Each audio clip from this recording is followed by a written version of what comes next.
बिस्मिल्लाहिर्रहमानिर्रहीम। अस्सलाम वालेकुम नाज़रीन, मैं हूं आम शरीफ आरिफ हमीद भट्टी। वज़ीर आज़म सियासी तौर पर इस वक्त इत्तेहादी जमातों उनसे अलग हो रही है, उन्हें ब्लैकमेल कर रही है और वज़ीर आज़म कह रहे हैं कि जो मर्जी हो जाए, मैं इलेक्ट्रॉनिक रिफॉर्म्स ना ला सका तो मुझे 5 साल की कोई परवाह नहीं है, अगर मैं ओवरसीयर्स को वोट नहीं दे सका तो नहीं है, क्योंकि अखलाकी तौर पर वो अक्सरियत खो चुके हैं। ये एक कड़वा सच है।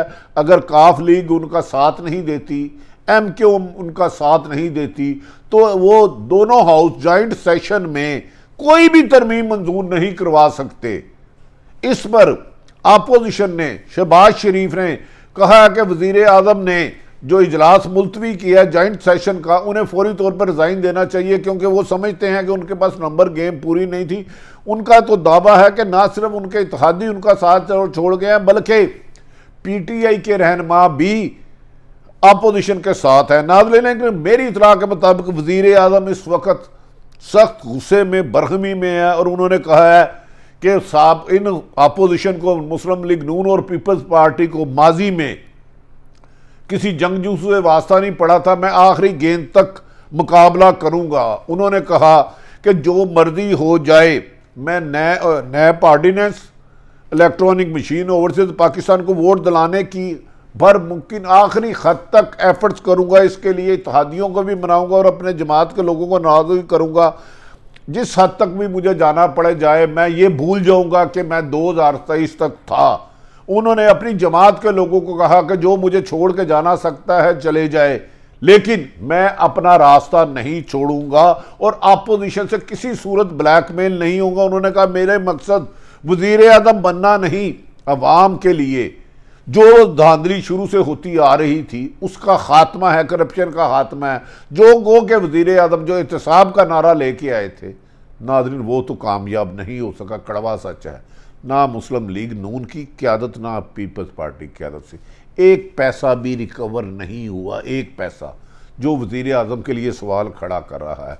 दूसरी तरफ मालम जपा केस में परवेज़ खटक को क्लीन चिट मिल गई, 2 और फ्राडियों को क्लीन चिट मिल गई। इस पर अपोजिशन कह रही है कि वज़ीर आज़म इंतकाम की सियासत कर रहे हैं, एहतसाब नहीं कर रहे।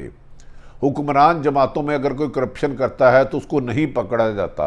दूसरा, वज़ीर आज़म इमरान खान ने अपनी जमात पर सियालकोट डस्के में धांधली पर सख्त बरमी का इजहार किया है। उन्होंने कहा है कि मैं इस धांधली पर, जिसकी इलेक्शन कमीशन की रिपोर्ट आई है, जो जिम्मेदार है, चाहे वो सियासी क़यादत PTI से तल्लुक़ रखती है या DPO उस वक़्त के या सरकारी अफसर है, उनके खिलाफ कार्रवाई करूंगा। जबकि उनकी जमात के लोग वज़ीर आज़म को इस बात से डराने की कोशिश कर रहे हैं कि सर आप इतना बड़ा फैसला ना करें, आपकी जमात प्रॉब्लम होगी। लेकिन वज़ीर आज़म ने पुरज़म है कि वो इस मामले में किसी से कोई रियायत नहीं करेंगे। नाज़रीन, वज़ीर आज़म के लिए अगर डस्का इलेक्शन में धांधली के जिम्मेदारों के खिलाफ करते हैं तो वज़ीर आज़म का अखलाकी तौर पर गिराफ बहुत बड़ा हो जाएगा और अपोजिशन के लिए बदनामी का बायस होगा। दूसरी तरफ वज़ीर आज़म पाकिस्तान इमरान खान के हाथ एक सोने की चाबी आ गई है।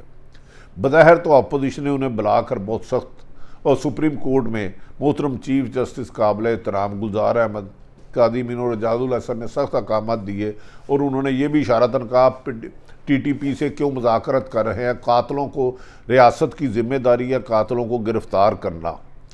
इस मौके पर उन्होंने कहा कि अभी तक इनके खिलाफ FIR दर्ज क्यों नहीं हुई, क्योंकि APS सानिया के वर्सा चाहते हैं शहीद होने वाले मासूम बच्चों के, कि उनके कातलों को गिरफ्तार ना करने वाले पर मुकदमा दर्ज हो, जिस पर वज़ीर आज़म ने अदालत से कहा था कि अगर वो हुक्म देते हैं तो फौरी तौर पर मुकदमा दर्ज कर देते हैं। जबकि बाद एतजाज़ हसन ने वाज़िया तौर पर कहा है कि दहशत गर्दी की वारदात का मुकदमा आर्मी चीफ या प्राइम मिनिस्टर पर नहीं होता।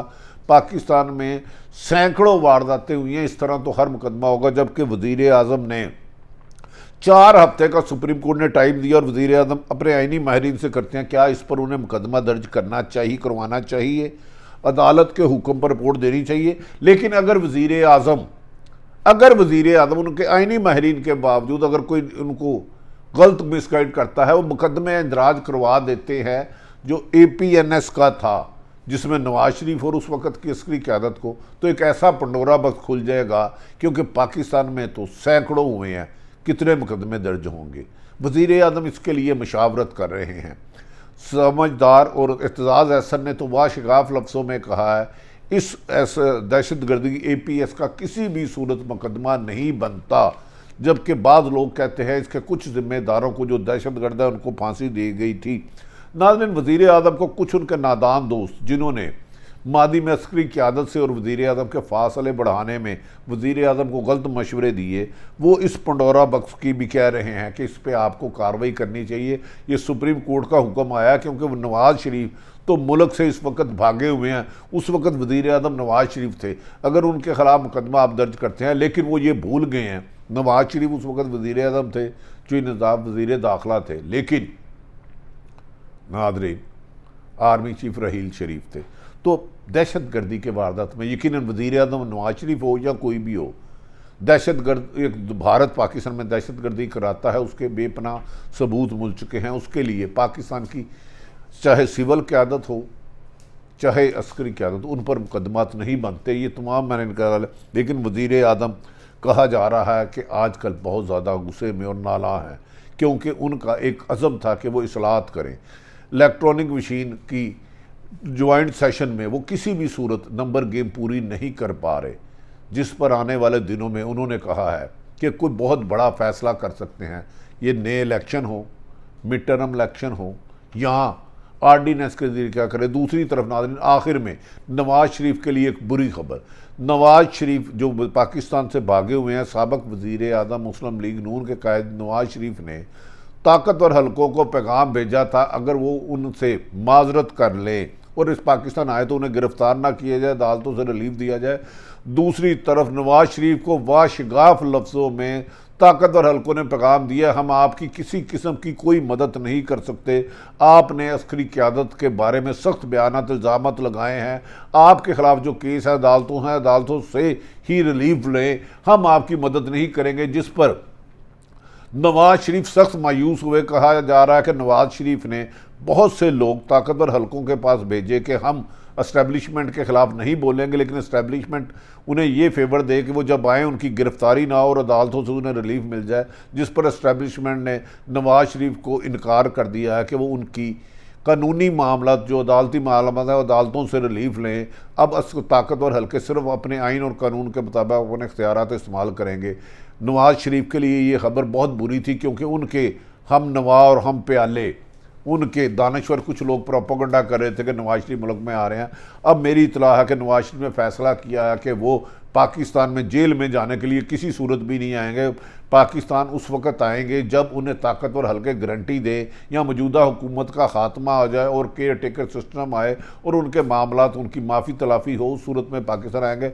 वज़ीर आज़म नवाज शरीफ ने, साबिक़ वज़ीर आज़म नवाज शरीफ ने पाकिस्तान में श्योरिटी ना मिलने पर, गिरफ्तार ना होने की श्योरिटी ना मिलने पर पाकिस्तान ना आने का फ़ैसला किया है। और इस फैसले से उन्होंने मरीम नवाज़ को आगाह कर दिया। और मरीम नवाज़ आने वाले दिनों में अगर लॉन्ग मार्च होती है तो वो मरीम नवाज शरीफ की जगह लेगी, जबकि शहबाज शरीफ वाज़िया तौर पर कह चुके हैं वो मरीम नवाज़ के बयानिए के साथ नहीं चल सकते। मुस्लिम लीग की अंदरूनी साजिश, अंदरूनी लड़ाई, इख्तलाफात यकीनन इमरान खां के लिए एक अच्छा मौका है, लेकिन इमरान खान साहब ने अस्करी क़यादत के साथ साथ इत्तेहादियों को और अपने लोगों को नाराज़ करके अपनी मुश्किलात में खुद इजाफा किया है। PDM ना कल उनके लिए नुकसानदेह थी ना आज है। क्या आने वाले दिनों में वज़ीर आज़म कौन सा बड़ा स्टेप उठाने वाले हैं? अगर वो उठाने वाले हैं तो पाकिस्तान की सियासत में हलचल नहीं भूचाल आ सकता है। वो पाकिस्तान में अमन कायम और दहशत गर्दी का खात्मा हो। पाकिस्तान जिंदाबाद।